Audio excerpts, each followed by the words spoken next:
आणि किती खोटे नाटे आरोप लावून लोकांमध्ये भ्रम निर्माण करण्याचा प्रयत्न वेळोवेळी केला गेला। गेल्या 5 वर्षापासून सातत्याने हा विषय चर्चेमध्ये आणण्याचा प्रयत्न आहे, पण आपण पाहिलं की जे सत्य आहे त्याचा विजय नेहमी होत असतो। आज दिल्ली हायकोर्टाने हा निकाल आमच्या बाजूने दिलेला आहे आणि इलेक्शन कमिशनला ज्या खोट्या तक्रारी देऊन माझी बदनामी करण्याचा प्रयत्न केला जात होता तो हायकोर्टाने तो निर्णय रद्द केलेला आहे।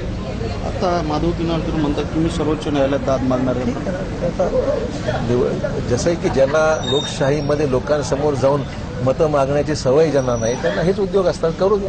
त्यामुळे तुम्ही सातत्याने जे बोलताय पेड न्यूज असा काही विषय राहिलेलाच नाही। निवडणूक आयोगानेच त्यांच्या पहिल्या जजमेंटमध्ये हा विषय नाही, हा जनरल पार्टी प्रोपोगंडा म्हणून हा विषय समजण्यात यावा अशा प्रकारचा निर्णय हा निवडणूक आयोगानेच मागे त्यांनी दिलेल्या जजमेंटमध्ये स्पष्ट केलेला आहे। आजचा निकाल जो होता तो निवडणूक खर्चाबाबतीमध्ये जो वाद चालला होता त्या संदर्भातला हा निकाल।